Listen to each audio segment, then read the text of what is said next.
going on, you guys? This is a guitar lesson all about rhythm guitar playing. It's going to be the first in a series about rhythm guitar playing. So if you've watched all of my videos before, you should give yourself a little pat on the back. It's kind of covered a lot of material. So by this point, you should kind of have a general idea of what these guitar lessons are all about. You should be able to have a really good guitar tone, and really easy, comfortable, easy to play guitar, and you should know a bit about music theory. If you don't, you probably want to go back and just review the previous lessons. And if this is your first time watching my guitar lessons, I'd encourage you to go back and watch the old ones, because I've got a lot of information in those old ones. And also, I have a disclaimer section. You can check it out on my website. It's www.redsgshredder.com. Be sure to read that to understand kind of where I'm coming from, and I'll be referring to the notes and chords and everything as if I was in standard tuning, but in reality, I'm tuned down one whole step. So anyway, this lesson will just kind of give you an introduction to rhythm guitar basics. Like I said, it's not a very glamorous thing to be a rhythm guitar player, but it's really important that you learn how to play good rhythm guitar. Like if you look at all the best lead guitar players like Yngwie and Paul Gilbert, all those guys can play really good rhythm. So it's kind of like a foundation that you have to build before you can become a really good lead player too. The analogy I always like to use is everybody wants to be the gold medalist at the Olympics and hear your national anthem and everything like that, but nobody wants to get up at 5 in the morning every day to go train for 12 hours and totally dedicate your life to training. So if you want to be that gold medalist, and you want to be that great lead guitar player, you got to put in the work. You got to learn how to play really good rhythm before you can get there. So anyway, just kind of like some basic tips. I like to go with pretty much anything Metallica, old Metallica does, just kind of like as a blueprint to give you an idea of what to look for in rhythm guitar playing. They have really good chords and just like styles and down picking and everything. So if you want to learn really good rhythm guitar playing, I'd say learn as many old Metallica songs as you can. And you also want to listen to songs like when you're playing along with a CD or playing along with the drummer or something like that. Listen for little cues, drum cues, that'll help you guide you through the song. Like for example, little crashes and tom rolls and stuff like that. And that'll help you stay on beat, which is of course really important if you're playing. Alright, so if you want to really understand drums and rhythm, it really helps to listen to a lot of songs and kind of analyze what drummers typically do. For a lot of songs, these measures will be divided up into 4 beats, so you can count like 1, 2, 3, 4, 1, 2, 3, 4, 1, 2, 3, 4. And what drummers will typically do is hit the snare drum on various beats, or hit the snare drum on in more beats in one section and in less beats on the second section. And so I've got a couple examples to show you right here. The first one is the song "At Dawn They Sleep" by Slayer. So let's just take a quick listen. In this example, the drummer's hitting the snare drum on the first beat and the third beat, so you can just hear it like 1, 2, 3, 4, 1, 2, 3, 4, 1, 2, 3, 4, 1, 2, 3, 4, 1, 2, 3, 4. So anyway, in the next section, it's gonna be like the same tempo, the same kind of style, but now he's gonna hit the snare drum on the second beat and the fourth beat. It kind of gives it a little bit of a different flavor. So let's take a quick listen. Let's skip ahead.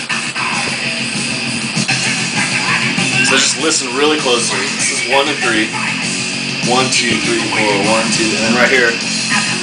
So the drums kind of change a little bit in the second and fourth beat. 1, 2, sorry. 1, 2, 3, 4, 1, 2, 3, 4. Anyway, if you want to hear a little bit more of it, go check out the album. The album is Hell Awaits. Another thing that drummers typically do is just, like I said, change the frequency of when they hit the snare drum. So they may hit it on the same beat every time, but they'll hit it more than just on like 1 to 4 times. So let me just show you a quick example. The song is "Hate Crew Death Row" by Children of Bodom, off the same titled album. In this riff, the drummer is going to hit the snare drum very infrequently, and it's going to sound like kind of a slow, kind of heavy thing. And then as soon as the vocals come in, same guitar riff, same tempo and everything. The only difference is the drummer hits the snare faster and more often, so it kind of picks up the song a bit. So just take a quick listen, and give me a second while I find the spot. Okay, there we go. So it's very slow here. There's the snare, and then some fills. Next part is the same guitar riff, just more snare. So there you go. There's a couple examples of what drummers will do to make the song sounds kind of interesting. I said that most songs are kind of divided up into 4 beats per measure.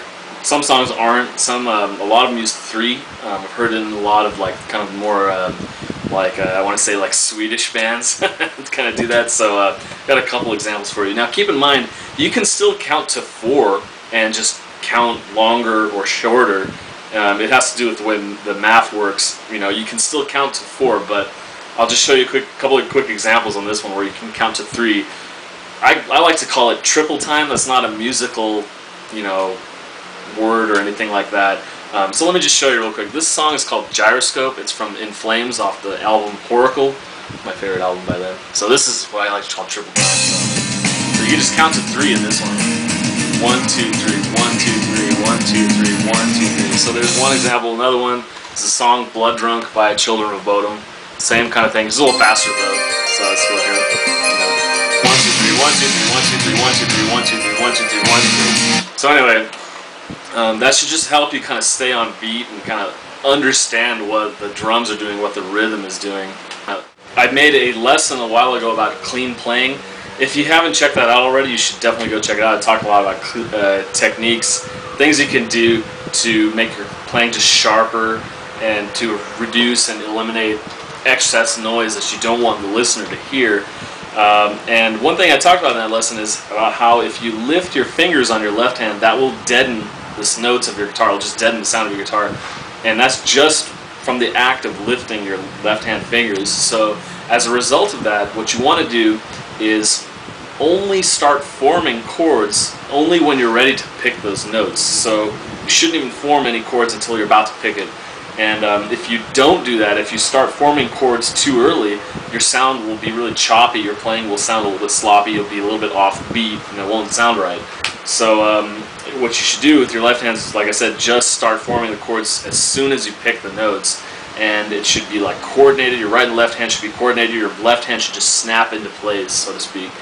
And so I've got some suggestions for you on how to do that. One thing you can do is to play a lot of power metal songs. I'm not talking about Dragon Force. I'm talking about like really, really simple, easy power metal songs. Well, I guess there's some Dragon Force rhythm parts that you can do. It's just simple chords.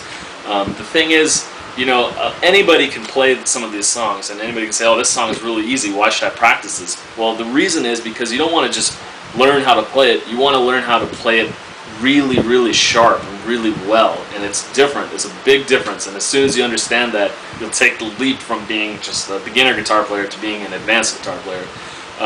You know, it really doesn't matter if it's an easy song for you or not. You should still practice it. I mean, I still practice these songs all the time just to like really work on my timing.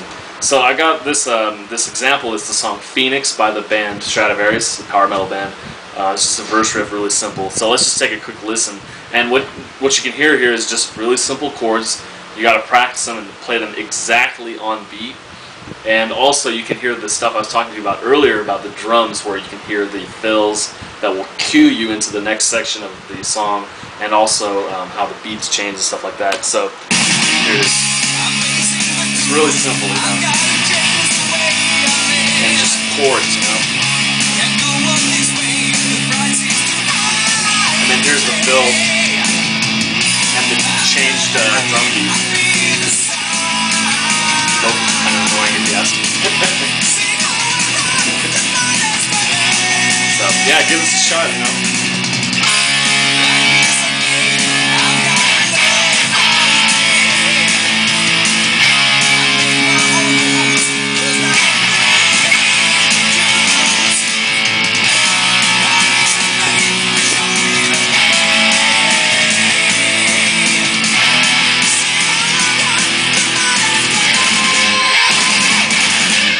Alright you guys, well that's it for this time. There's more rhythm guitar playing lessons to come in the next couple lessons, so looking forward to it, and I hope you are too. Alright you guys, until then, peace. More